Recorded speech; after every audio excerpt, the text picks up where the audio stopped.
Malgré mon absence totale de croyance, j'ai toujours décrit ça comme la sensation d'avoir perdu mon âme.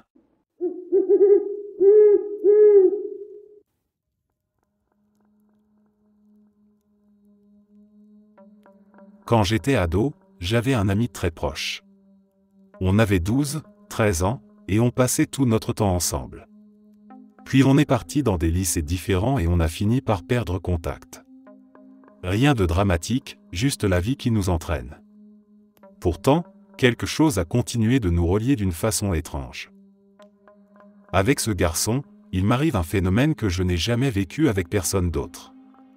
Parfois je pense à lui, sans raison particulière.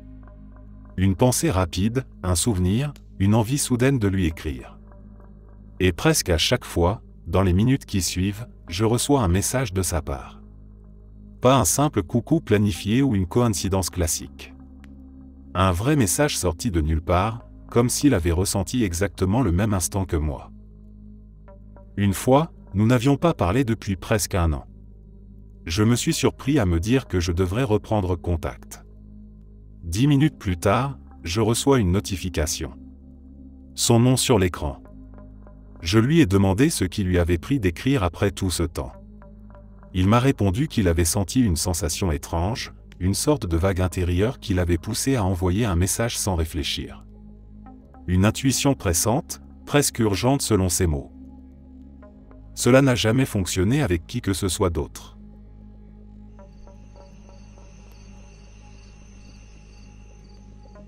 J'avais 12 ans et j'étais en camp de vacances.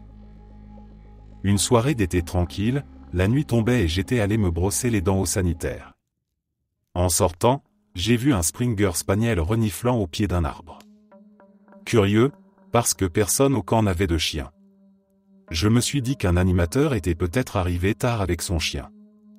Il était à une dizaine de mètres, alors je l'ai observé un moment, attendant que quelqu'un passe pour pouvoir dire « Regardez le chien ».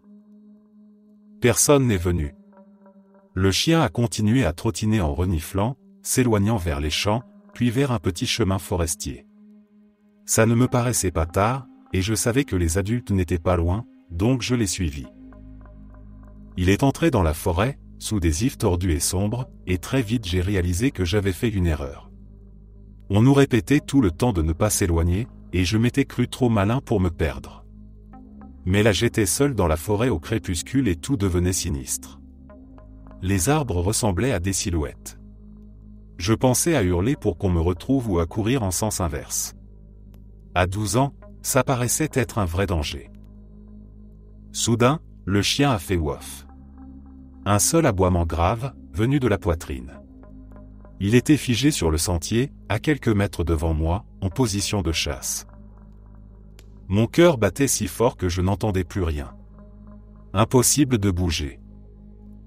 Et là, une silhouette est apparue sur le chemin, puis d'autres derrière elle. 4 ou 5 personnes, en vêtements ressemblant à des habits religieux, comme des soutanes. Elles avançaient vers le chien. Le chien a aboyé encore une fois et l'homme a levé les yeux. « Ah Néni, te voilà », a-t-il dit en caressant l'animal. Je crois vraiment que ces gens auraient pu me tuer. J'étais paralysé, avec des fourmillements dans les bras et la gorge sèche. J'ai dû avaler ma salive trop fort, car l'homme a relevé la tête vers moi. Je l'ai vu assez clairement. Cinquantaine d'années, cheveux grisonnants, lunettes, environ 1m85, corpulence normale. Il a dit « Néni, tu as amené un ami ?» J'ai pris mes jambes à mon cou. Je me suis mis à courir à travers la forêt en croyant être au milieu de nulle part, et pourtant je suis arrivé au camp presque aussitôt. En hurlant, « Il y a des moines dans la forêt !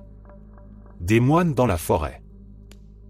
Les animateurs sont sortis, les autres enfants aussi. Je leur ai tout raconté. Ils ont pris des lampes et m'ont fait revenir avec eux.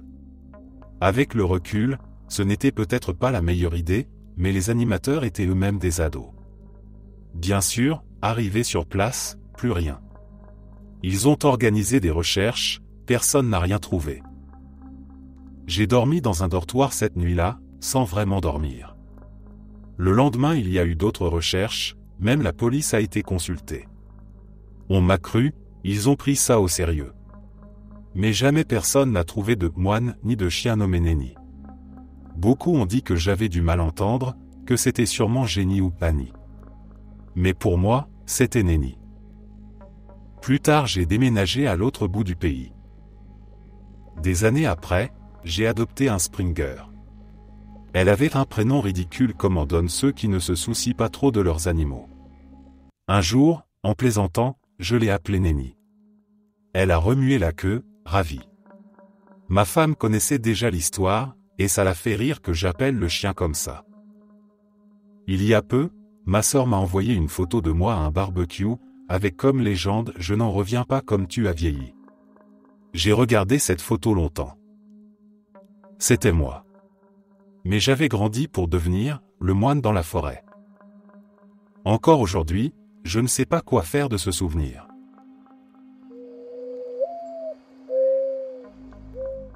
Quand mon petit frère est né, notre grand-père venait de mourir quelques mois plus tôt. La blessure était encore vive. Dans la maison, on n'en parlait presque pas. Pas de photos sorties, pas de récits, juste un silence qui faisait comprendre que le sujet restait trop douloureux. Et puis, un bébé n'a pas besoin de connaître une peine que même les adultes peinaient à porter. Pendant les premières années, tout est resté ainsi, les souvenirs enfermés, le nom de grand-père Steve coincé dans les gorges. Puis mon petit frère a commencé à parler. Et c'est là que tout a changé. Un jour, au milieu d'une discussion banale, il a dit qu'il avait parlé avec Papy Steve. On s'est figé. Il avait cet âge où les mots sortent sans filtre, où l'imagination mélange tout, mais il parlait avec une assurance tranquille. Il décrivait un homme calme, avec un sourire fatigué, une voix douce et des mains abîmées par le travail. Il racontait comment Papy Steve venait le voir quand il jouait seul dans sa chambre ou quand il faisait sa sieste. Il ne faisait pas peur. Il lui racontait des histoires, lui disait qu'il veillait sur nous. Et il répétait que notre grand-père nous aimait, qu'il nous manquait, qu'il pensait souvent à nous. Mon petit frère prononçait ces phrases sans comprendre leur poids, comme s'il nous tendait un cadeau qu'il avait reçu en passant. Puis il a commencé à parler d'un chien. Un grand chien fidèle qui restait toujours aux côtés de ce papy. Selon lui, ce chien avait des yeux intelligents et une fourrure sombre. Il disait son nom à voix basse, comme si c'était un secret entre eux. Aucun de nous ne connaissait ce chien. On n'en avait jamais parlé. Pas une fois. Par curiosité, on a demandé à notre grand-mère. Et son visage s'est figé. Elle nous a expliqué que le premier chien de mon grand-père, celui qu'il aimait par-dessus tout, correspondait exactement à la description. Le même pelage, la même allure. Elle nous a même sorti une vieille photo en noir et blanc, prise des décennies auparavant. On ne l'avait jamais vue. Mon petit frère, à peine 4 ans, l'a regardé et s'est exclamé avec évidence. C'est lui, c'est le chien de Papy Steve. Pas d'hésitation, pas de doute dans ses yeux. Et puis, vers ses 4 ans justement, les récits se sont arrêtés. Un matin, il a simplement annoncé que grand-père lui avait dit qu'il ne reviendrait plus le voir. Pas parce qu'il ne voulait plus, mais parce qu'il devait partir ailleurs. Il avait laissé un dernier message, selon mon frère. Qu'il nous aimait toujours. Qu'il nous regardait encore, d'une façon différente. Après ça, le silence est revenu. On n'a plus entendu le nom de grand-père Steve dans la bouche de cet enfant. Il a grandi, il a oublié ces choses ou peut-être qu'il les a rangées quelque part où les mots ne vont plus.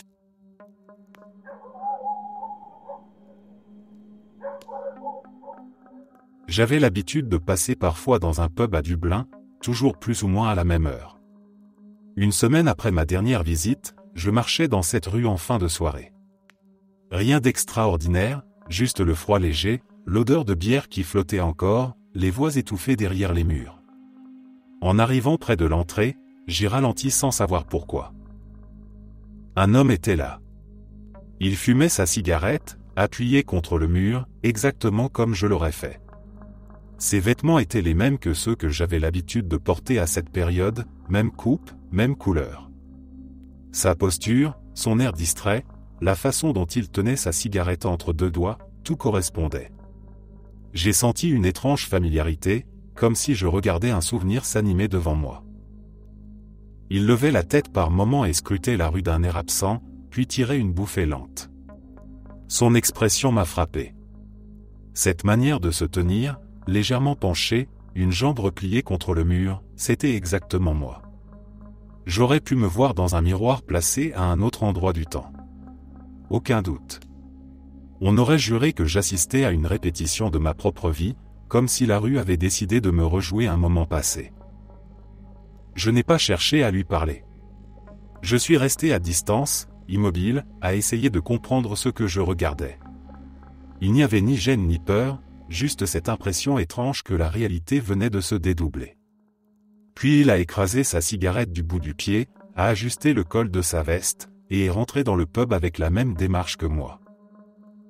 Je suis resté planté là un instant, à écouter les rires et la musique qui s'échappaient de l'intérieur. Une partie de moi a voulu le suivre pour s'assurer de quelque chose, peut-être lui parler, vérifier s'il avait ma voix ou si son regard aurait reconnu le mien. Une autre partie de moi n'a pas osé. Parce qu'au fond, je ne savais pas ce que je voulais découvrir.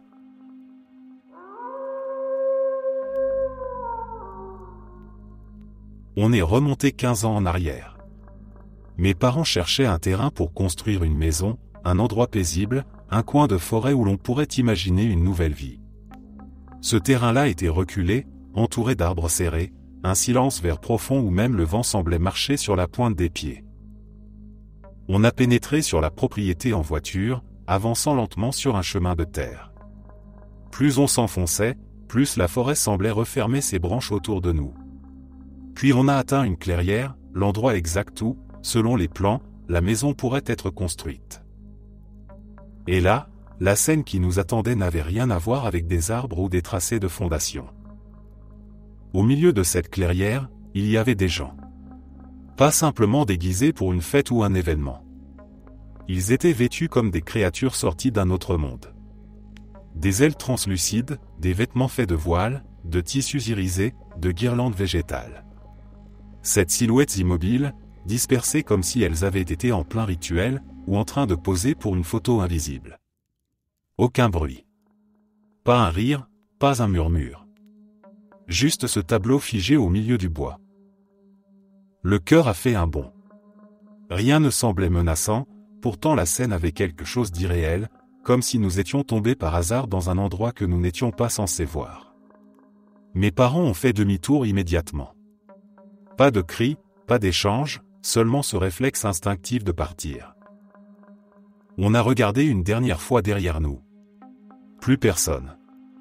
Les costumes, les ailes, tout avait disparu en quelques secondes. La clairière était vide, comme si la forêt avait avalé la scène entière sans laisser de traces.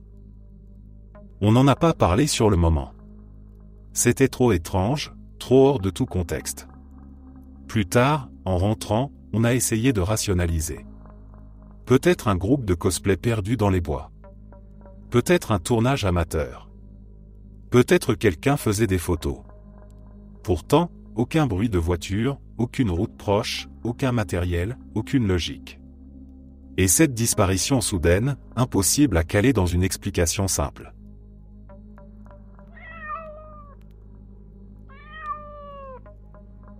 Pendant presque 10 ans, quelqu'un a appelé chez nous en demandant toujours la même chose. Il demandait à me parler, puis me posait une question étrange. Est-ce que mes pieds étaient sensibles aux chatouilles ? C'était il y a une trentaine d'années, à une époque où aucun téléphone n'affichait de numéro. Pas d'indice, pas de moyen simple de remonter jusqu'à lui. Quand ma famille était là, je répondais, curieux et vaguement amusé, en croyant que quelqu'un me faisait une farce. Si je disais oui, il poursuivait et me demandait de demander à la personne la plus proche de moi de me chatouiller. Sa voix ne tremblait pas. Elle n'avait pas l'air excitée ou nerveuse. Elle restait neutre, comme quelqu'un qui suivait un rituel. À peine la question posée, il raccrochait. Impossible de dire un mot de plus pour comprendre qui il était. Le plus troublant, c'est que ce n'était pas seulement à la maison. Parfois, en rentrant de l'école, un téléphone public sonnait au moment où je passais devant. Je décrochais par réflexe et c'était lui.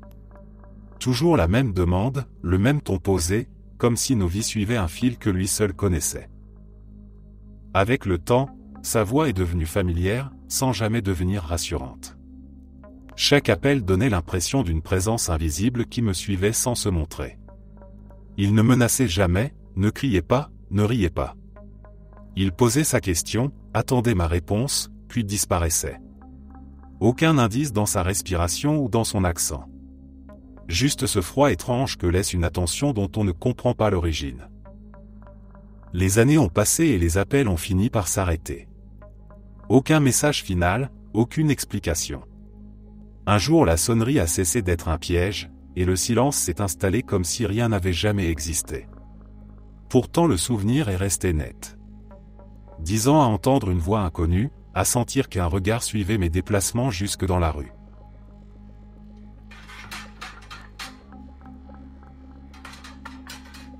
C'était il y a 8 ans, à Venice Beach. Ma première vraie rupture avec tout ce que je connaissais. La Pennsylvanie, la famille, la sécurité du connu. J'avais voulu cette aventure, ce saut dans l'inconnu, mais au bout de 4 mois, la réalité avait pris une tournure plus rude. Plus de voitures, plus de marge. La certitude du retour en arrière, presque honteuse, planait au-dessus de mes pensées et pesait sur chaque seconde. Ce soir-là, j'étais allongé dans le silence d'un appartement devenu trop grand. Mes colocataires étaient déjà partis quelques jours plus tôt, ne laissant que leurs traces invisibles, des pièces remplies d'échos et de poussière. Au début, j'avais profité du calme. Puis il était devenu un miroir trop net. Mon esprit s'était mis à tourner, les questions s'étaient faites insistantes. Ma respiration s'était raccourcie. Et l'angoisse était arrivée, pas en cri mais en souffle chaud, collé contre ma poitrine. Je n'étais pas du genre à prier. Ce n'était pas mon langage. Pourtant, dans ce moment suspendu, je me suis tourné vers elle. Ma grand-mère. Celle qui me tenait par la main à l'église, celle qui me laissait craquer une allumette pour allumer une petite flamme devant un autel silencieux, un geste sacré, même si je n'en comprenais pas vraiment le sens. Je lui ai parlé tout bas, entre 2 respirations tremblantes. Pas une supplication, juste un appel.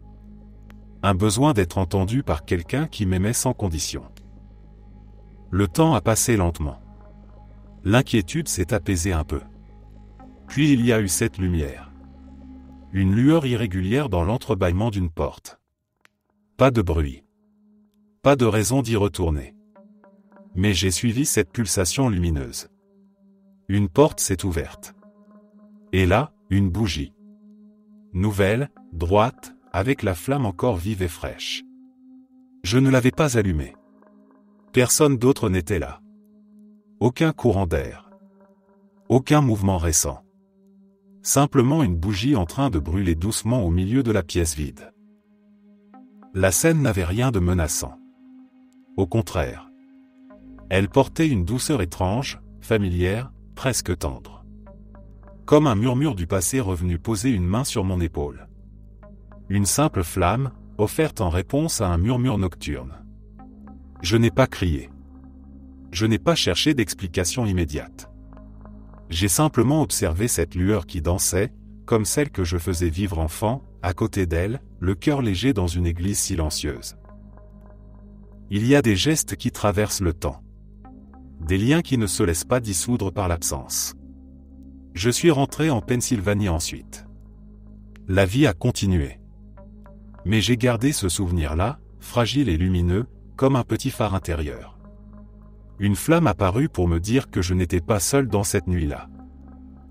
Je l'ai appelé. Quelque chose a répondu. Et il existe des moments où cela suffit à porter quelqu'un de l'autre côté d'une épreuve. Elle me l'a raconté plusieurs fois, presque mot pour mot, comme si ce souvenir brillait encore pour elle. À l'époque, elle élevait seule 2 enfants. Les nuits étaient longues, les journées encore plus, et les comptes ne laissaient aucun répit. Elle travaillait à l'hôpital, enchaînait les gardes, essayait de garder le sourire pour nous et pour les patients, tout en surveillant chaque centime avec l'impression de marcher en équilibre permanent. Ce mois-là, les factures avalaient tout. Quand elle a enfin payé ce qu'il fallait, il ne restait plus rien. Pas de marge, pas de petite folie, même pas quelques billets pour remplir le frigo confortablement. Juste de quoi tenir et espérer que la semaine passe vite. Un soir, elle balayait la cuisine. Un geste simple, mécanique, comme si l'esprit cherchait du calme dans un mouvement familier.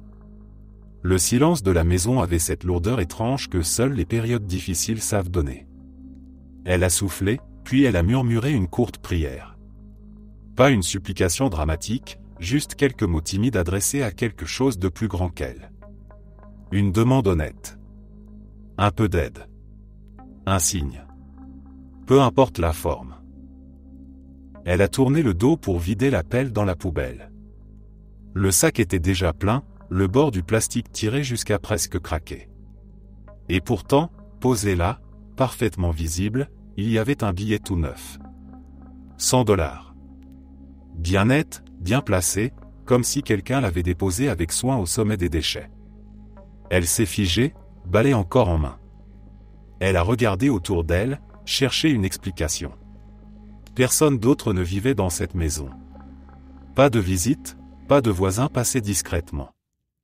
Rien qui justifiait cette apparition silencieuse. Elle a pris le billet, l'a tourné entre ses doigts, a vérifié s'il était réel. Puis elle s'est assise à la table et a respiré un long moment. Ce n'était pas une fortune. Ce n'était pas la solution à tout. Mais c'était de l'air. Une journée de répit. La possibilité d'acheter de quoi nourrir ses enfants sans calculer chaque article. Ancien pilote de Mirage 2000 dans l'armée de l'air égyptienne ici. J'ai fait partie des malchanceux sélectionnés pour servir leurs années obligatoires en tant que pilote. Malchanceux parce qu'on reste beaucoup plus longtemps dans l'armée que les soldats et officiers classiques, à cause de la quantité d'entraînement nécessaire pour piloter un jet de combat. Bref, 2 ans plus tard, j'étais officiellement pilote de Mirage, même si je ne connaissais pas grand-chose au combat aérien ou aux armements. Ce n'était pas une carrière pour moi, c'était juste mon service obligatoire, et pour une raison quelconque il m'avait choisi pour piloter. En tout, j'ai dû voler 6 fois pendant mes 3 ans et demi de service. Imagine ça. Nuit d'encre. Je suis envoyé en patrouille au-dessus de la mer Rouge, à la frontière entre l'Égypte et l'Arabie Saoudite. Mon ami, lui, devait patrouiller du côté du Sinaï et d'Israël, c'est normalement la zone la plus active. Moi, je suis dans l'espace aérien égyptien, tout est calme, quand soudain une lumière extrêmement vive traverse le cockpit. C'était aveuglant. Ça a traversé la teinte des vitres et mon casque comme si de rien n'était. Comme le flash efface mémoire dans Men in Black. Ça a duré au moins 1 minute.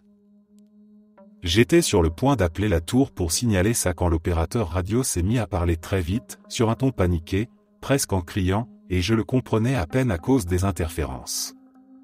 J'ai changé de fréquence pour écouter les autres pilotes et ils étaient tous aussi secoués que moi.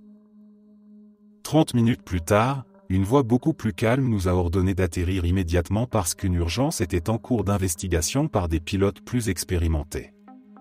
Des vrais pilotes de combat. On a atterri 2 par 2, j'ai roulé jusqu'au hangar et je suis descendu de l'appareil. Tout le monde avait la même expression figée, les yeux écarquillés, la bouche fermée, complètement perdu. Quand on leur parlait, ils semblaient revenir à eux comme s'ils n'avaient rien entendu et demandaient « Pardon, tu disais ?» Je suis allé directement voir le commandant de la base, espérant une explication rassurante. Il était dans son bureau, au téléphone, en train de crier qu'un appareil non identifié avait pénétré l'espace aérien égyptien. C'est à ce moment-là que j'ai vraiment commencé à avoir peur. J'ai terminé mon service obligatoire depuis des années maintenant, et j'étudie le droit à Washington. Mais cette nuit-là me revient constamment en tête.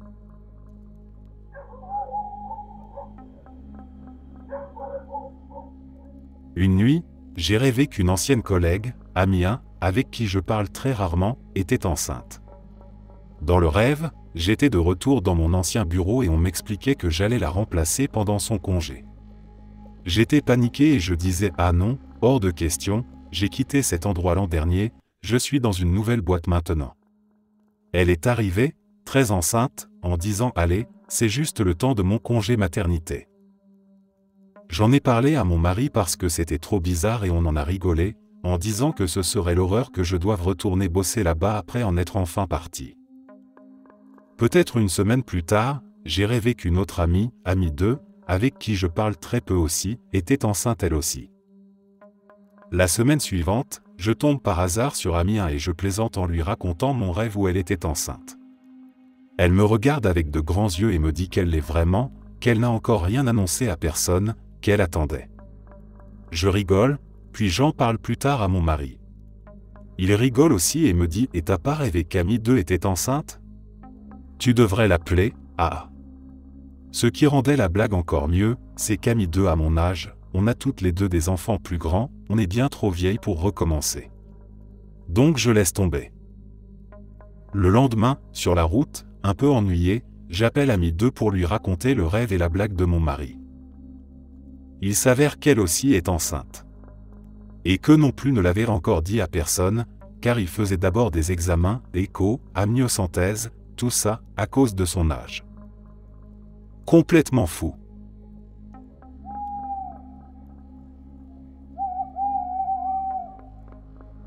Quand j'avais environ 16 ans, mes parents nous laissaient, ma sœur et moi, organiser des soirées à la maison. Après la fête, ceux qui voulaient pouvaient dormir dans le salon. Bref, un soir après une soirée, on est d'environ 30 dans le salon. On parle, on crie, on rigole, bref on fait un boucan monstrueux. À côté du salon, il y avait la porte donnant sur l'escalier. Et là, alors qu'on parle tous en même temps, tout le monde entend quelqu'un descendre les escaliers. Bruit net, clair, marche après marche, comme si quelqu'un arrivait pour nous engueuler parce qu'on faisait trop de bruit. En une seconde, les 30 ados se taisent d'un coup. Silence total. On attend le sermon. Je me lève donc, prêt à m'excuser auprès du parent qui va apparaître, et à promettre qu'on va faire moins de bruit. Les pas continuent, arrivent en bas de l'escalier, et pile au moment où ça semble atteindre le sol, j'ouvre la porte. Il n'y avait personne. Je me retourne, la bouche grande ouverte, et je regarde le salon rempli de mes amis. Ils sont tous livides. Certaines filles ont même décidé de partir sur le champ tellement ça les a terrorisées. C'était il y a environ 10 ans, et je n'ai jamais réussi à expliquer ce qui s'est passé. Il n'y avait pas moyen que quelqu'un fasse demi-tour, pas d'autre sortie, rien. 30 personnes ont vécu exactement la même chose au même moment.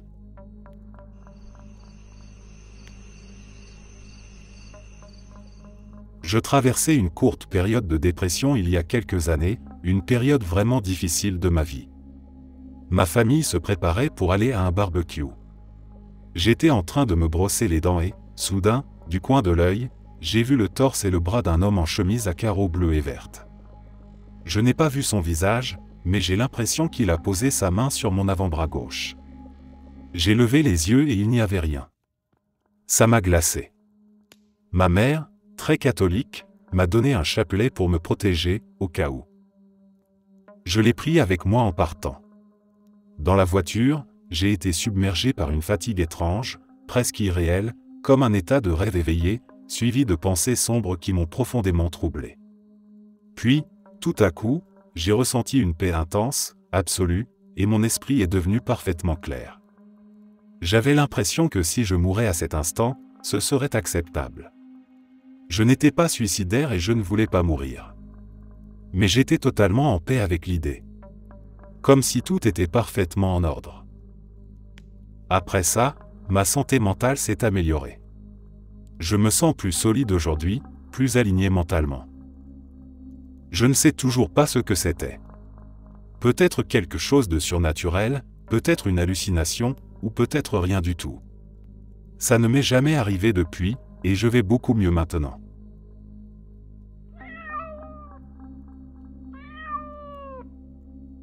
Un matin couvert, mon copain marchait avec moi.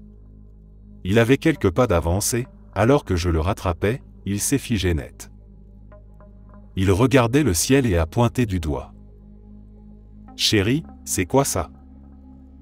Je lève les yeux et je vois 3 lumières formant un triangle, immobile, juste sous les nuages au-dessus de l'école en face. On les a observées seulement quelques secondes, puis elles ont disparu.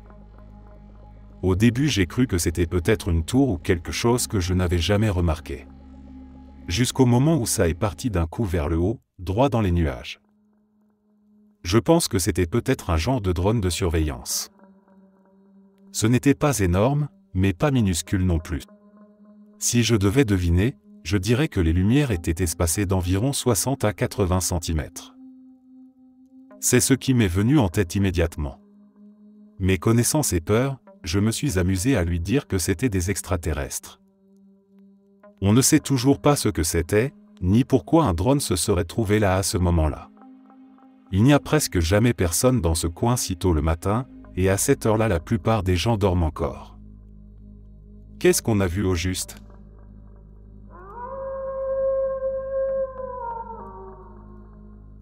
On était deux potes, affalés sur le canapé chez lui, à regarder la télé sans réfléchir. À l'écran, quelqu'un croquait dans une fraise. Je n'en raffole pas d'habitude, mais cette fois-là elle avait l'air incroyablement fraîche et juteuse. Sans trop y penser, j'ai demandé à mon ami s'il en avait à la maison. Il a éclaté de rire, parce qu'évidemment, deux gars de 20 ans ont plus de chances d'avoir de la bière, des pâtes au fromage ou des céréales qu'un fruit frais. On a rigolé, puis on est revenu à notre programme, la remarque oubliée presque aussitôt. Une vingtaine de minutes plus tard, quelqu'un frappe à la porte. Mon pote va ouvrir. Une seconde de silence, puis il me crie de venir voir. J'arrive, et sa mère est là, sur le pas de la porte, avec une boîte en carton pleine de fraises fraîches, encore brillantes, comme sorties du marché. Elle nous regarde avec un air un peu embarrassé, comme si elle n'était pas certaine d'avoir fait un bon choix. Mon ami, les yeux écarquillés, lui demande de répéter ce qu'elle vient de dire. Elle souffle un peu, comme prise au dépourvu, puis raconte qu'en rentrant, elle avait croisé un type vendant des fraises à l'arrière de son pick-up. Et d'un coup, sans raison apparente, elle avait pensé que nous aimerions sûrement en avoir. Alors elle en avait acheté une boîte et était venue direct. Mon pote se tourne vers moi avec un sourire moitié incrédule, moitié dramatique. Il dit, très sérieux, « Eh bien voilà. On avait chacun un vœu. Toi tu l'as utilisé pour des fraises. »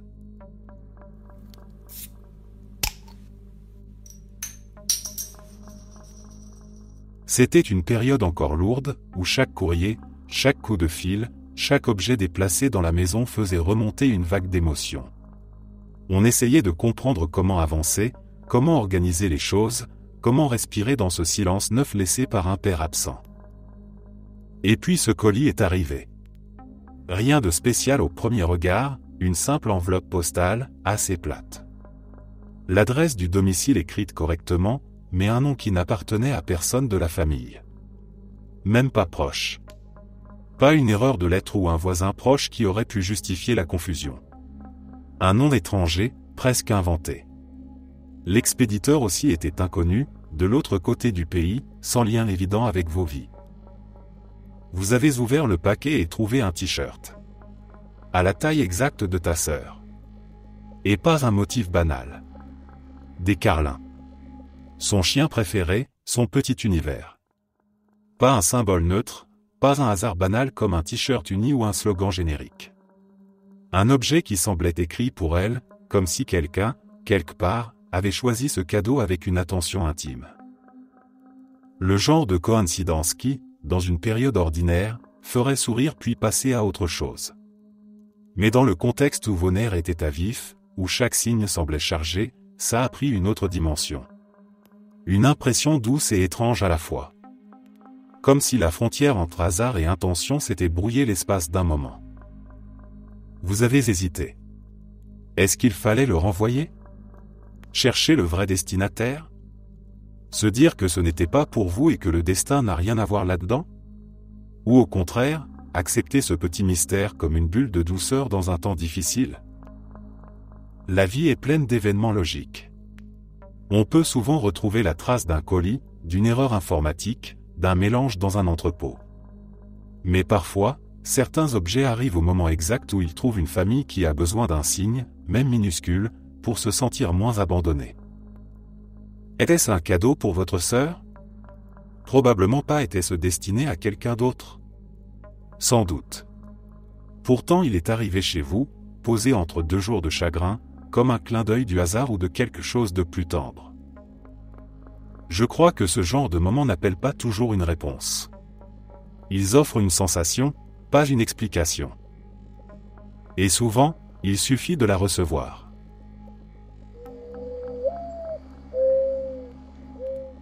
Mon père est décédé en 1992. Parmi les choses que j'ai héritées, il y avait un pick-up Chevy LUV de 1980. Par ignorance peut-être, mais j'ai cherché partout 4 boulons spéciaux pour l'arbre de transmission, des boulons épaulés très spécifiques qu'il fallait absolument remplacer. J'ai fait toutes les boutiques possibles. Ni Chevrolet ni Isuzu ne les avaient. J'en étais à bout, ça faisait 2 mois que je cherchais. Un jour, avec un ami, on s'est arrêté dans un petit resto burger qui avait un magasin de pièces auto juste à côté. On sort de la voiture, j'avais un des vieux boulons dans la main et je lui dis que j'allais tenter ma chance une dernière fois. En marchant vers la boutique, un homme passe près de nous. Il ressemblait comme 2 gouttes d'eau au Jésus qu'on voit dans les tableaux chez les grands-mères. Il nous dit bonjour, un truc banal. Et là, il se passe un truc qui m'a glacé. Il me regarde et dit « On dirait des boulons d'arbre de transmission pour un Chevy LUV.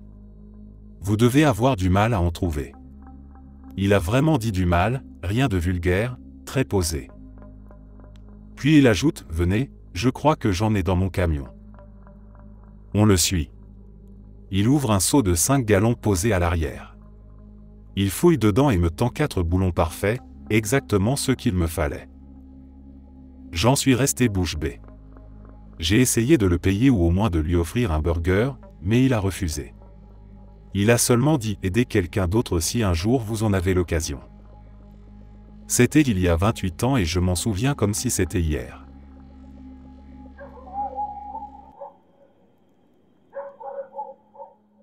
Ça remonte à seulement une semaine.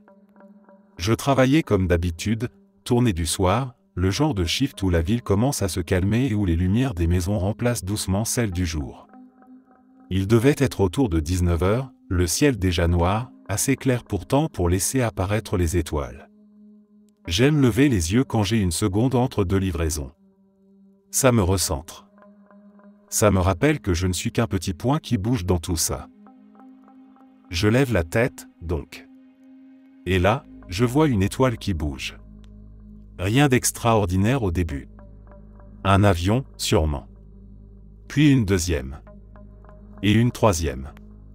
J'allais détourner le regard, persuadé que mon cerveau mélangeait les points lumineux, mais je me suis figé.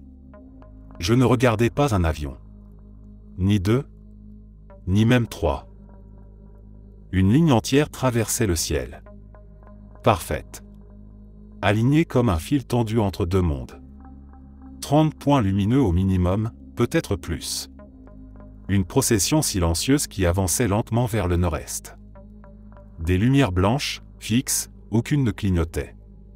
Ça ne ressemblait à aucun trafic aérien habituel. Et elle s'étendait de l'horizon d'un côté jusqu'à celui de l'autre. Comme si une route invisible avait été tracée au-dessus de nous. Je suis resté là, la boîte dans les mains, incapable d'avancer. Le vent était glacial. Plus rien ne faisait de bruit autour de moi, même pas la circulation, comme si tout s'était mis sur pause le temps de ce passage. Évidemment, j'ai cherché une explication.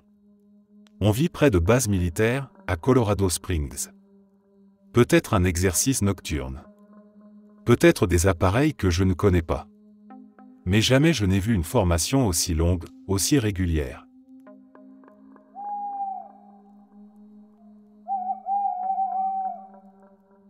C'était une période où tout était encore fragile.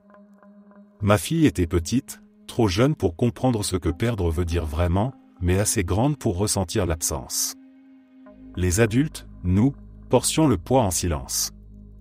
Les jours avançaient, mais l'air restait dense, saturé de souvenirs encore à vif. Un après-midi, rien d'extraordinaire ne se passait. La télé, peut-être, en fond le bruit calme d'une maison où l'on essaie de retrouver un rythme. Ma fille jouait, perdue dans son monde d'enfant, celui où l'imaginaire se mêle au réel sans frontières. Puis soudain, elle s'est figée, un sourire plein de lumière accroché au visage. Ses yeux se sont plantés sur un point précis du mur. Et elle s'est mise à s'exclamer, joyeuse, comme une évidence. Daddy. Daddy. Pas une plainte, pas un appel inquiet. Une annonce heureuse. La certitude innocente de retrouver quelqu'un qu'on aime. Elle pointait du doigt, impatiente, comme si j'étais simplement trop lente à remarquer ce qu'elle voyait. Avec ma mère, nous avons suivi son regard. Il n'y avait rien. Aucun cadre, aucune photo, aucun reflet. Juste un mur blanc, borné par un silence qui s'épaississait à vue d'œil. Nous nous sommes regardés, partagés entre l'émotion et l'incompréhension. Elle, en revanche, ne voyait aucun mystère. Pour elle, il était là. Elle lui parlait comme on parle à quelqu'un qu'on retrouve après un long moment. Une joie simple, pure. Pas de larmes, pas de peur. De l'amour brut. Puis le moment est passé, comme s'il avait glissé doucement de son monde vers une place secrète dans sa mémoire. Les enfants oublient vite, ou plutôt, ils rangent les choses différemment que nous. Peut-être n'a-t-elle jamais cherché à comprendre. Peut-être n'y avait-il rien à expliquer pour elle. Simplement une visite, brève et lumineuse. Il me reste ce souvenir, à moi et à ma mère. Pas une preuve, pas un signe spectaculaire. Plutôt une scène fragile, presque intime. Deux adultes regardant un mur vide, un enfant voyant plus loin que ce que le monde veut bien montrer. Il y a des deuils où l'esprit cherche des traces. Et puis il y a ces moments où ce n'est pas l'esprit, mais le cœur d'un enfant, qui semble les trouver. Et parfois, c'est suffisant pour sentir quelque chose de doux, même dans le manque. Un jour, je faisais du kayak avec ma famille. On avançait tranquillement sur une rivière calme, presque arrivé à la fin du parcours. Le soleil filtrait entre les arbres, l'eau clapotait doucement contre les bords du kayak, et tout semblait banal, presque trop paisible. À une 50aine de mètres, j'ai remarqué une autre famille en train de pagayer. Rien d'inhabituel au début. Des parents, un ou deux enfants, des gestes habituels de gens qui profitent d'un après-midi dehors. Mais l'un des enfants a attiré mon regard. Je l'ai d'abord vu de profil, puis de face. Et soudain quelque chose a basculé. Son visage n'avait rien d'humain pour moi à cet instant.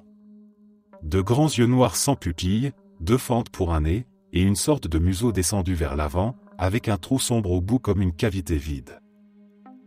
Mon cœur s'est tendu d'un coup. Je l'ai regardé encore, persuadé que mes yeux avaient fait un faux mouvement, que la lumière ou le reflet déformait son visage. J'ai frotté mes paupières, cligné plusieurs fois. Rien ne changeait. La forme restait. Une silhouette de gosse normale, mais un visage qui n'appartenait à aucune logique. Il tournait légèrement la tête, comme s'il savait que je l'observais, et ce détail renforçait encore la sensation d'étrangeté. Je me souviens d'avoir continué à pagayer doucement, comme si chaque mouvement devait rester mesuré. Je ne ressentais pas une terreur violente, mais une sorte de vertige, une incompréhension brutale qui laisse le cerveau chercher une explication dans le vide. La distance entre nous ne diminuait pas. Je ne voulais pas m'approcher. Je fixais l'eau, puis j'osais relever la tête. Son visage était toujours le même dans ma vision, irréel et pourtant d'une netteté dérangeante. Quand on a finalement dépassé le virage et que les arbres ont caché l'autre famille, j'ai respiré plus profondément. Personne dans mon kayak n'avait rien remarqué. J'ai gardé le silence tout le reste de la balade. Comme si prononcer ce que j'avais vu le rendrait plus solide, plus réel.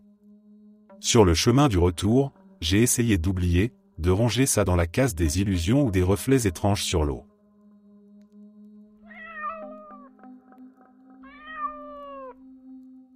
J'étais dehors devant un dojo de kung-fu, en train de jouer à chat avec les autres élèves. On m'avait toujours dit que l'endroit était habité par des esprits, que les murs avaient une mémoire et que certaines présences restaient là pour veiller. Moi, je riais de ce genre d'histoire. Les lanternes rouges, les mannequins en bois, les tatamis usés par des générations, ça créait une ambiance, oui, mais rien de plus. J'étais certain que tout ça relevait du folklore pour impressionner les enfants. Ce jour-là, c'était mon tour d'être le chasseur.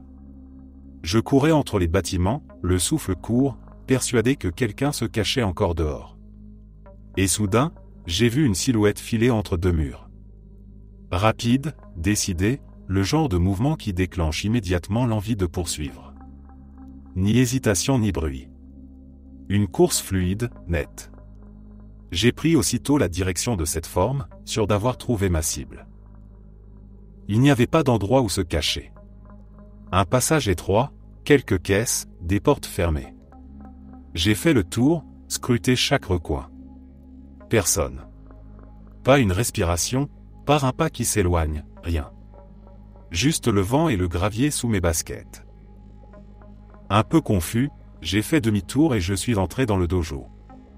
Tous étaient déjà là, assis en rang, en train de se préparer pour l'entraînement. Ils ont levé la tête quand je suis entré en soufflant. Qui je venais de poursuivre? Ils m'ont répondu en riant qu'ils étaient rentrés depuis un bon moment et qu'ils m'avaient laissé dehors exprès. Ils se moquaient gentiment, jurant qu'aucun d'eux n'avait couru dehors. Leur ton était sincère, leur amusement léger. Pas de complice, pas de clin d'œil coupable. Je n'ai rien su dire pendant quelques secondes. Je regardais leur visage, cherchant celui qui aurait craqué, mais rien.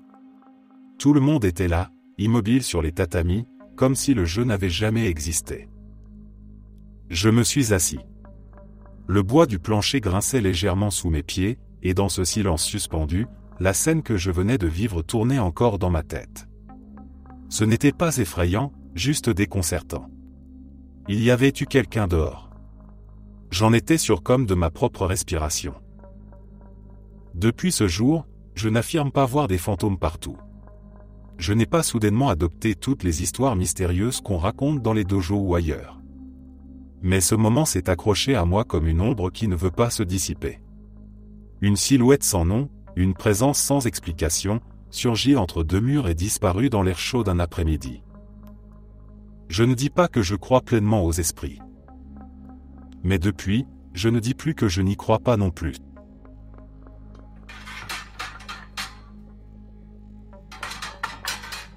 Quand j'étais plus jeune, j'avais un ami un peu à problème. Il avait une BMW toute neuve et nous, on jouait au mauvais garçon. On achetait de l'alcool avec de faux papiers alors qu'on avait à peine 16 ans. On passait notre temps à ne rien faire, fumer de la weed, boire, sortir avec des filles, faire des ballons d'oxygène. Vraiment comme dans le film Mid-90, presque exactement pareil. Un jour, on s'est fait arrêter par la police. On était juste au mauvais endroit au mauvais moment. J'ai été très respectueux avec les agents, mais mon ami, pas du tout. Une policière m'a pris à part et m'a dit « Écoute gamin, tu as l'air d'être un garçon respectueux. Pourquoi tu traînes avec lui? C'est une mauvaise influence.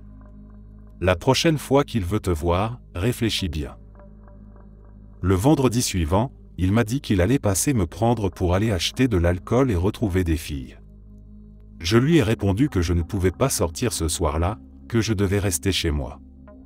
Ce soir-là, il a été pris dans une course-poursuite, a perdu le contrôle, a percuté un trottoir et sa voiture est allée droit dans un immeuble. Il est mort sur le coup.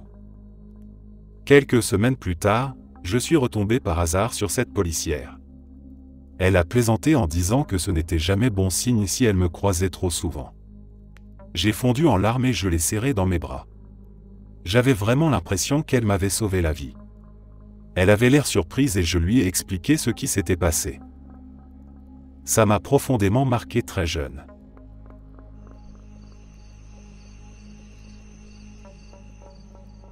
On était installés tous les deux sur le canapé, une de ces journées sans urgence, juste un film qui tourne en fond et le temps qui passe doucement. Quand les pubs ont commencé, on n'y faisait pas vraiment attention, les regards un peu flous, le cerveau en mode pause.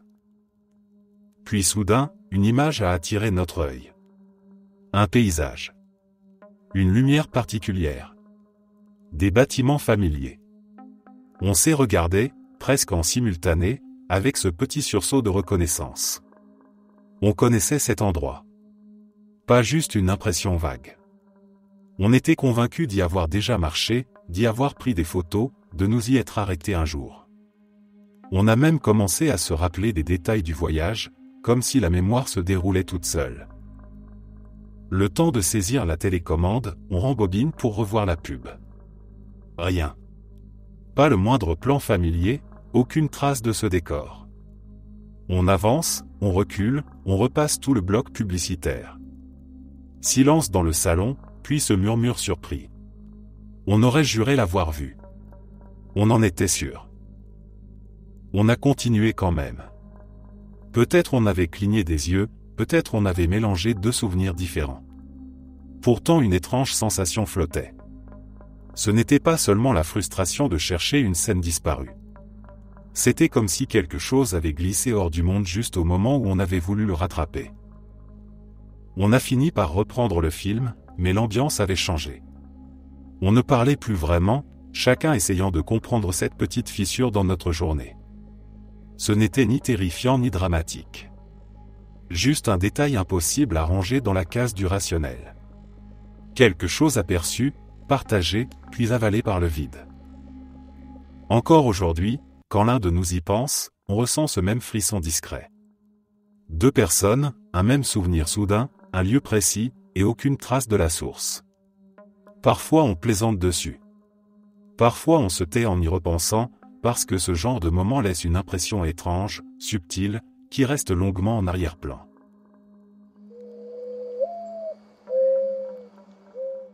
On était en plein été, affalés par terre dans le salon, mon frère et moi, absorbés par un match de foot. La pièce était calme, la lumière de l'après-midi filtrait par les rideaux, et rien n'annonçait quoi que ce soit d'étrange. Puis d'un coup, quelque chose a attiré mon regard, pas directement, juste à la limite de ma vision, sous le canapé. J'ai tourné la tête, pensant voir une poussière, un insecte, une ombre. Ce n'était rien de tout ça. C'était minuscule, à peine 1 centimètre. Une sorte de créature translucide suspendue dans l'air, ondulant doucement comme un escargot marin flottant hors de l'eau. Sa couleur rappelait l'opale, un mélange de blanc nacré et de reflets irisés. Elle semblait réelle, solide, mais complètement hors de place, comme un morceau d'un autre monde glissé dans notre salon pendant une seconde.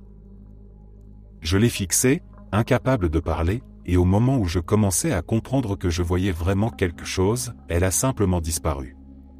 Pas un bruit, pas une trace. Elle s'est effacée d'un coup, comme si on avait cligné des yeux sur une page blanche.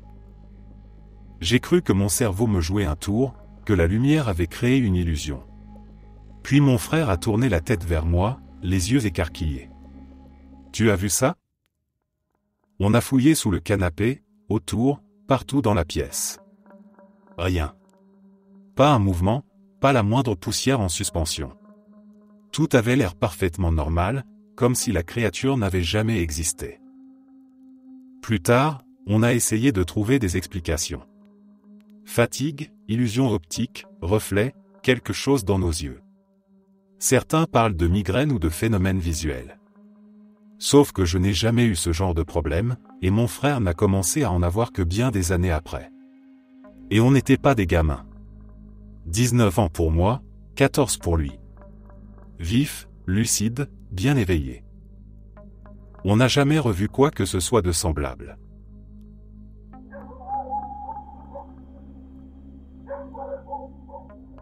Quand j'étais enfant, j'étais tombé affreusement malade.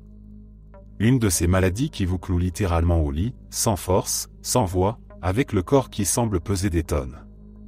J'avais faim, la gorge sèche, et dans ma tête il n'y avait qu'une seule idée. Il fallait que j'appelle ma mère. Elle devait être en bas, mais je n'arrivais plus à crier. J'ai essayé de me lever pour aller la chercher. Je me suis hissé au bord du lit et je suis tombé sur le sol. Et là, plus rien ne répondait. Impossible de me relever, incapable même de ramper correctement. Je me tordais lentement sur le tapis, pris entre douleur, épuisement et cette sensation d'être coincé dans mon propre corps. Le temps semblait s'étirer, comme si la chambre retenait son souffle. Puis ils sont apparus. Pas de bruit, pas de porte qui grince, juste 4 silhouettes au pied du lit. Des cheveux longs, des pantalons pattes d'éléphant, des t-shirts tailladis. L'air détendu, presque flottant dans l'atmosphère. Je n'ai pas eu peur. C'était comme si je les connaissais déjà, comme si leur présence était normale dans cette chambre où pourtant rien de pareil n'avait jamais existé. Je savais qu'ils formaient un groupe. Pas parce qu'ils jouaient d'un instrument ou chantaient. La certitude était juste là, comme une évidence posée dans mon esprit. Ils se regardaient avec un sourire tranquille, comme si tout ceci leur était familier, comme si aider un enfant malade était une simple escale dans une tournée invisible. L'un d'eux s'est penché vers moi. Sa voix avait cette douceur traînante des gens qui vivent dans leur propre tempo. Il m'a dit que ma mère dormait, et m'a demandé si je voulais qu'il la réveille. Incapable de parler, j'ai seulement hoché la tête. Ils ont disparu comme ils étaient venus. Sans mouvement. Sans son.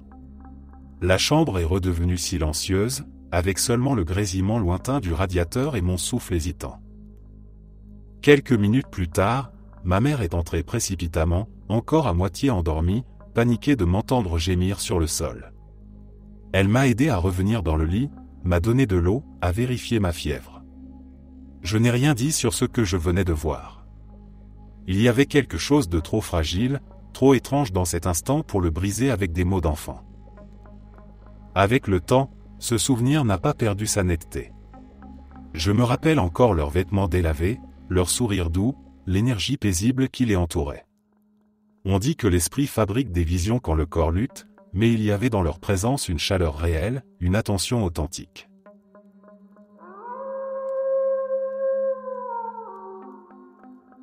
Je ne sais pas si on peut vraiment dire « voir quelque chose », mais j'ai vécu 2 expériences à quelques années d'intervalle qui me donnent encore des frissons. La première était à l'université. Mon pote et moi étions en train de discuter, prêts à aller dans une salle de billard pour regarder le catch à la télé. On n'avait pas les chaînes dans le dortoir et c'était diffusé tard dans la nuit. On n'était pas bourrés, juste de bonne humeur, en train de parler tranquillement. Puis on sort du bâtiment. Et là, d'un coup, une sensation de malaise terrible. Une impression écrasante de désespoir. L'air est devenu glacial, mais pas comme le froid normal, plutôt un froid qui oppresse, presque suffocant. On s'est arrêté de parler instantanément. On a marché quelques minutes en silence, puis j'ai dit à mon ami « L'air est un peu lourd ce soir, non ?» Il me regarde, les yeux écarquillés, et dit « Toi aussi tu le sens. » Il était spiritualiste, pas mon truc, mais chacun ses croyances. Et là il dit que ça sent la mort, que c'est tout proche. Ce n'est pas le genre de phrase qu'on veut entendre à 2 heures du matin en février dans une grande ville. Puis cette sensation est passée.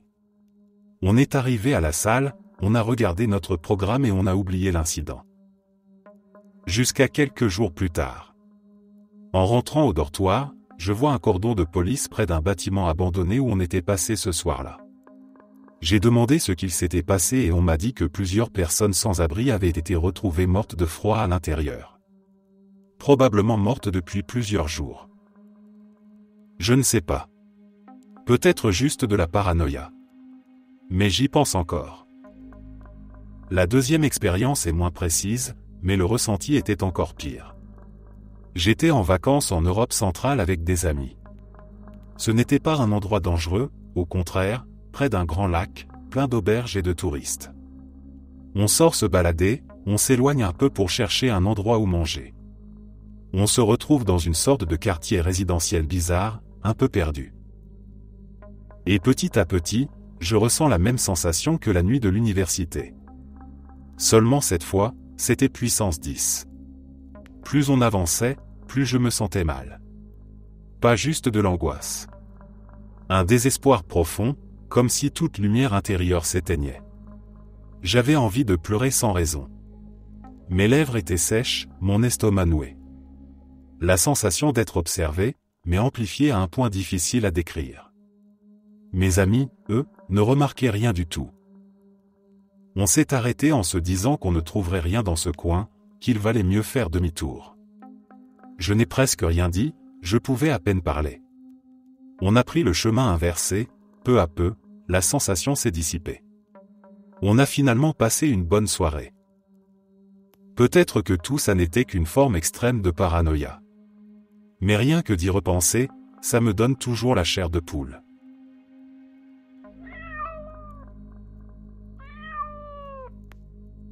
Vu est peut-être un grand mot, mais dans mon premier appartement j'ai vécu de la paralysie du sommeil presque toutes les nuits. C'était terrifiant. Tout devenait soudain très sombre autour de moi, je ne pouvais plus bouger ni parler. J'avais l'impression d'étouffer et je luttais intérieurement jusqu'à ce que ça se relâche d'un coup. J'ai fini par dormir avec une lumière allumée parce que ça semblait réduire les épisodes. J'ai déménagé et j'ai essayé de ne plus trop y penser parce que rien que d'y repenser me mettait mal à l'aise. Je n'en avais jamais parlé à ma famille, j'avais peur qu'ils pensent que je devenais folle, surtout avec les antécédents familiaux. Des années plus tard, je discutais avec une parente plus âgée et elle m'a dit en passant que ma belle-sœur avait vécu dans ce même appartement juste avant d'épouser mon frère, mais qu'elle était partie très vite. Je me souvenais que c'était un appartement assez agréable, donc j'ai demandé pourquoi elle était partie. Et on m'a répondu qu'elle avait l'impression d'être réveillée par quelque chose et qu'elle retrouvait souvent ses affaires déplacées. Environ 8 ans plus tard, la même parente qui possédait l'appartement m'a demandé d'aller y récupérer quelque chose. Il était vide depuis des années et servait de débarras. J'y suis allé avec ma fille, et cette enfant d'habitude si bavarde est restée étrangement silencieuse tout le temps. On est rentré, on a pris ce qu'il fallait, on est ressorti vite. Le soir, je lui ai dit que c'était mon premier appartement. Elle m'a demandé si j'avais eu peur, puis elle a lâché d'un coup qu'elle avait vu quelque chose de grand et noir au plafond qui semblait aspirer toute la lumière autour.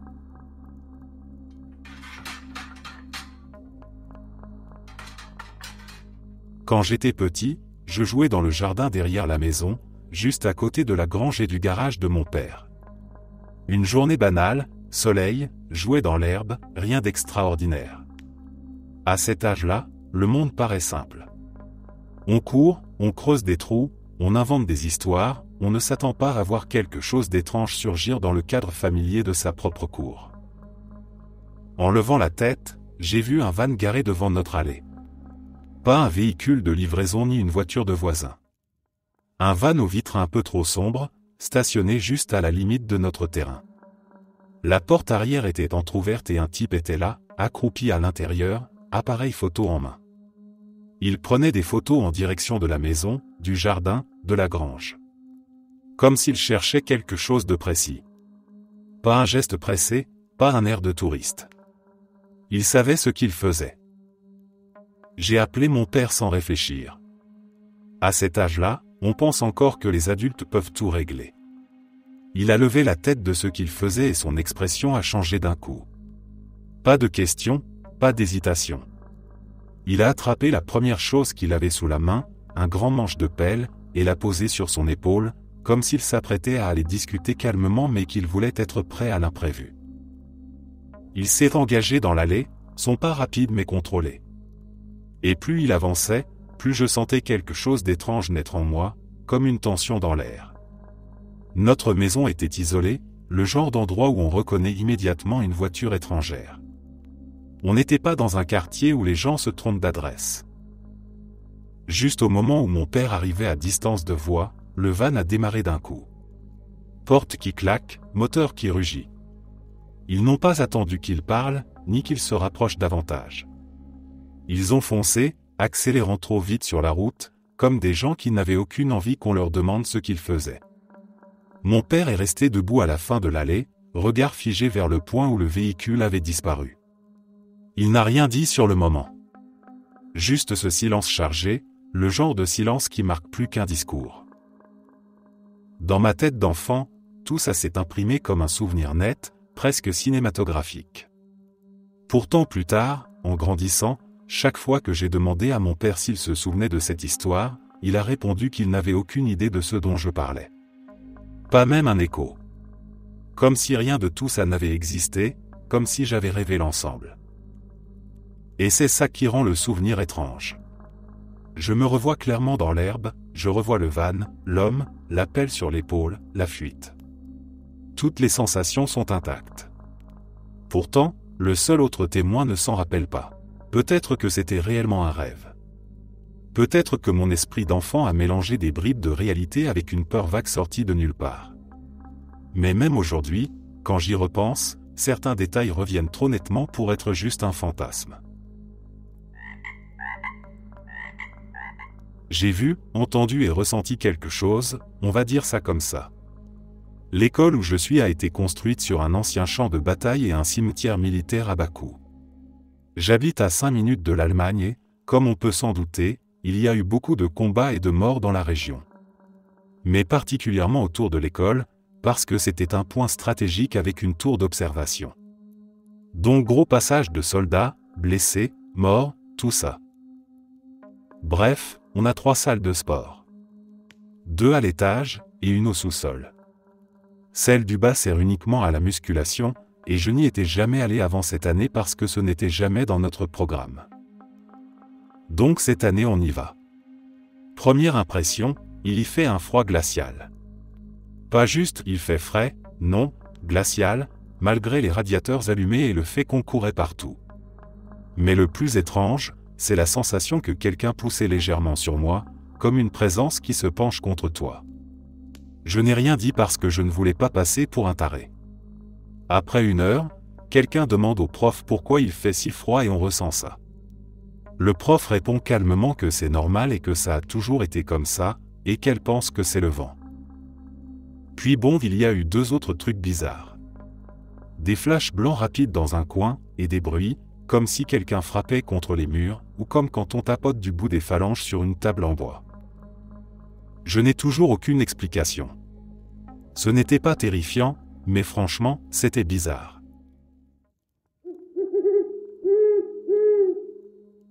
C'était en 2013, à Waterville dans l'État de Washington. La nuit était calme, claire, l'air sec comme souvent là-bas.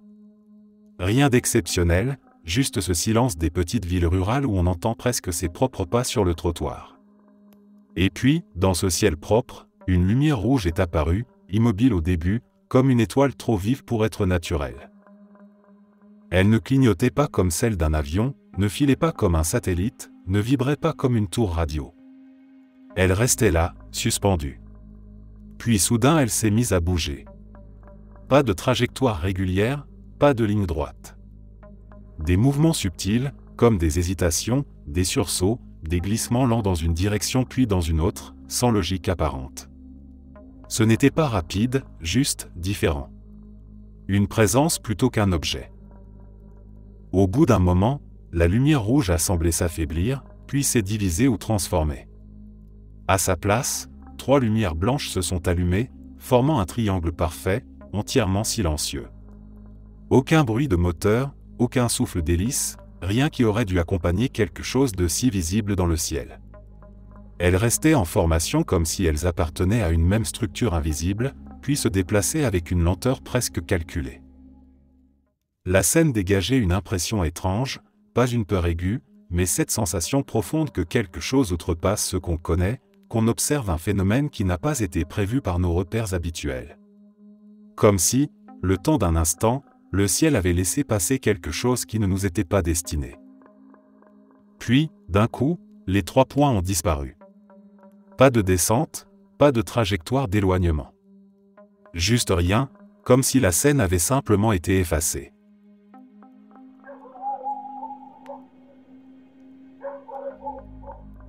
Je sortais avec une fille il y a des lustres. Un soir, après avoir passé du temps chez moi, elle repart. 10 minutes plus tard, elle m'appelle paniquée, elle avait percuté un trottoir en essayant d'éviter un chien qui ressemblait à un fantôme. J'étais agacé, je pensais qu'elle racontait n'importe quoi. Je vais l'aider, je déverrouille son volant, elle repart, fin de l'histoire, du moins je croyais. Des années après, je suis en voiture avec une autre copine, complètement sans lien avec la première. Je regarde des CD sur mes genoux pour choisir quoi mettre, rien de spécial. Soudain elle crie « putain » et freine à fond. On s'arrête en crissant. Je lui demande ce qu'elle fabrique et elle dit « T'as pas vu le chien qui vient de passer devant la voiture ? On aurait dit un loup fantôme. » Je relève la tête, je regarde autour, et je réalise qu'on est exactement au même endroit où la première copine avait vu le chien fantôme. Et là, ça m'a glacé. 2 personnes différentes, des années d'écart, aucune connexion entre elles, et la même vision au même endroit. Moi je ne l'ai jamais vu, mais ce truc, quel qu'il soit, a fait paniquer 2 de mes copines. Et on n'a toujours aucune idée de ce que c'était. Franchement, ça me travaille encore.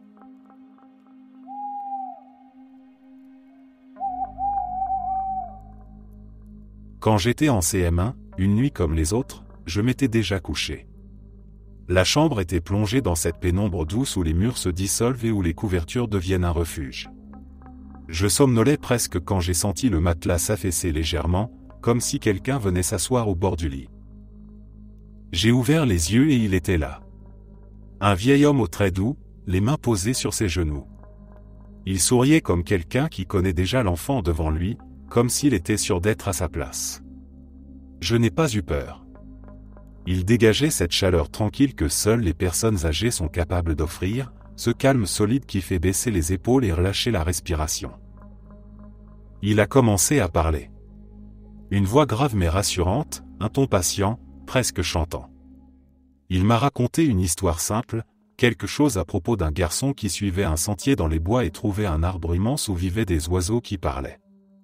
Je ne me souviens pas des détails, seulement du rythme, des images floues, des éclats de lumière dans mon esprit. À la fin, il m'a tapoté doucement la couverture, comme pour dire que tout allait bien. Puis il s'est levé. Il m'a regardé une dernière fois et a quitté la pièce sans bruit. Je me suis endormi aussitôt après. Pas de frisson, pas d'angoisse. Juste un sentiment étrange d'avoir partagé un moment intime avec quelqu'un que j'étais censé connaître. Ce n'est que le lendemain que tout a pris un autre sens. Plus tard, des années après même, je suis tombé sur cette photo dans le grenier de ma grand-mère. Un portrait jauni dans une vieille malle fermée depuis longtemps.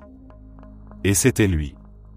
Le même regard, la même posture, la même moustache fine, ce même air doux mais solide. Mon grand-père. Celui dont on ne parlait jamais, dont le nom n'avait été prononcé devant moi qu'une seule fois, par hasard, bien après cette nuit-là. Il était mort bien avant ma naissance.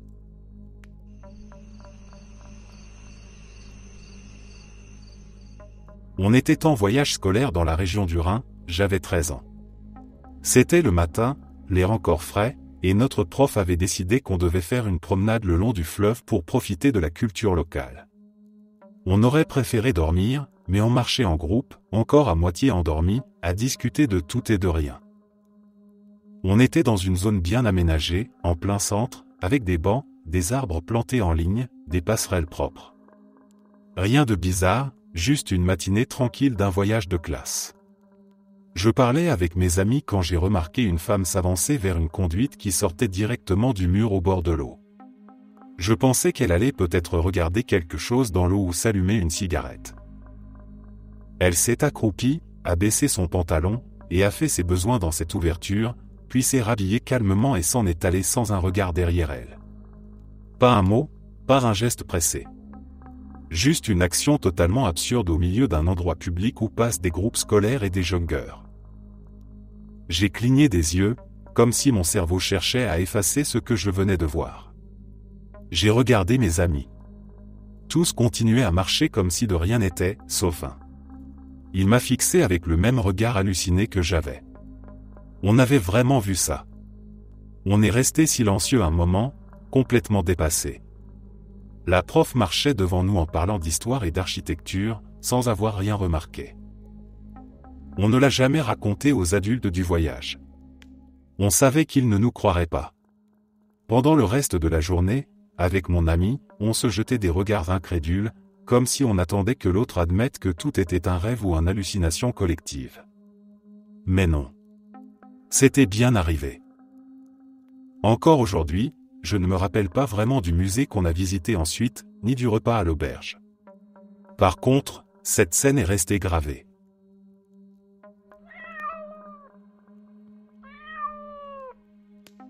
Une nuit en Nouvelle-Angleterre, vers 3 heures du matin, je me suis retrouvé à regarder par la fenêtre vers l'arrière-cour. Pas de bruit, pas de vent, juste cette obscurité tranquille que seules les nuits profondes savent garder. Puis une silhouette a glissé hors de l'ombre. Pas un chien errant, pas un renard. Plus grande, plus lourde, avec ce mouvement félin souple, précis, presque silencieux.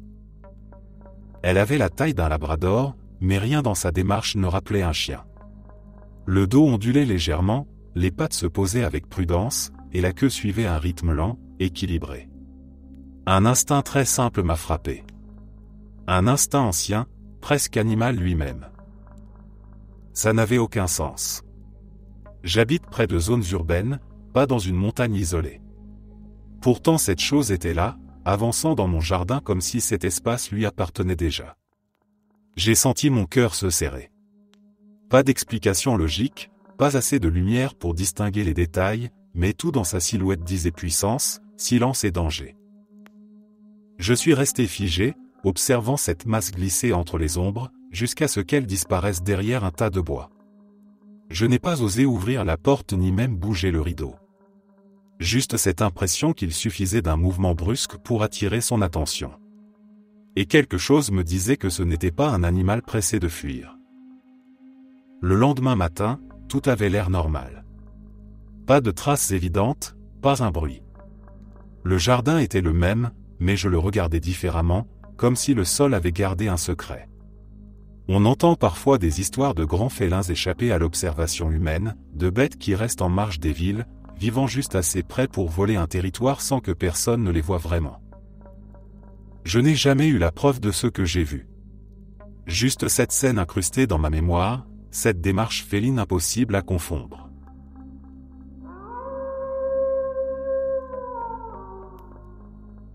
Nous étions partis faire une balade à vélo avec un ami, c'était l'été il y a environ 1 an. Le chemin traversait un bois, coupait une route, puis passait à travers une fine lisière d'arbres avant d'arriver entre 2 champs. Des champs de haricots, c'est important pour la suite. On s'est arrêté pour faire une pause pipi et j'ai pris une photo du coucher de soleil, pour Insta, évidemment, puis j'ai remis mon téléphone dans ma poche. Je remonte sur mon vélo et mon pote est déjà assis sur le sien, complètement immobile, qui fixe droit devant lui, silencieux.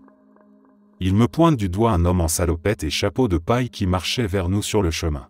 On se regarde, et là on dégage direct. Le truc, c'est qu'on n'aurait pas pu le rater. La maison la plus proche était à environ 800 mètres. C'était clairement un homme plus âgé, il était à environ 35-40 mètres de nous et avançait droit sur nous. Il n'y avait aucun tracteur dehors, pas d'autres sentiers, et surtout aucun endroit où se cacher. D'où est-ce que ce type est sorti ? On n'y est jamais retourné. Et je ne crois même pas aux fantômes.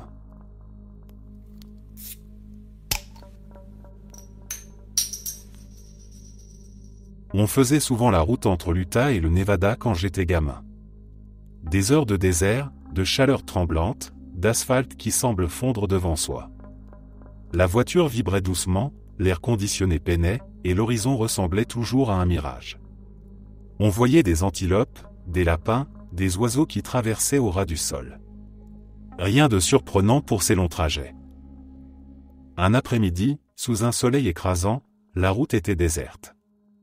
Pas une autre voiture à l'horizon. On roulait depuis un moment déjà. On discutait d'un truc sans importance quand quelque chose a traversé devant nous. Pas lentement. En un éclair. Juste assez pour qu'on le voie tous, mais trop vite pour qu'on comprenne sur le moment. Ça ressemblait à un œuf géant posé sur 2 pattes fines, comme si quelqu'un avait pris un œuf d'autruche et lui avait donné des jambes. Aucun cou, aucune tête visible, juste cette forme ovale, lisse, étrange, qui se déplaçait droit devant d'un pas sec et rapide. Le tout ne faisait aucun bruit et ne laissait aucune trace derrière. On s'est regardé dans la voiture, persuadé d'avoir mal vu. Ma mère a ralenti sans rien dire. Mes frères et sœurs ont posé leurs mains sur les vitres pour mieux regarder dehors, comme si la chose allait ressortir d'un buisson ou faire demi-tour. Rien. Tout était immobile. Le désert n'offrait aucune explication. La chaleur vibrait au-dessus du goudron et l'endroit semblait d'un silence presque forcé. Ce regard partagé à ce moment-là m'est resté. Ce mélange de confusion et de certitude, comme si nos cerveaux cherchaient désespérément une option connue. Pas un oiseau. Pas un animal qu'on reconnaît. Pas un jouet qui se serait égaré. Même en inventant, on ne trouvait rien. On n'a rien dit pendant plusieurs minutes, et ce silence avait quelque chose d'étrange, comme si chacun attendait que l'autre propose une explication qui ne viendrait jamais.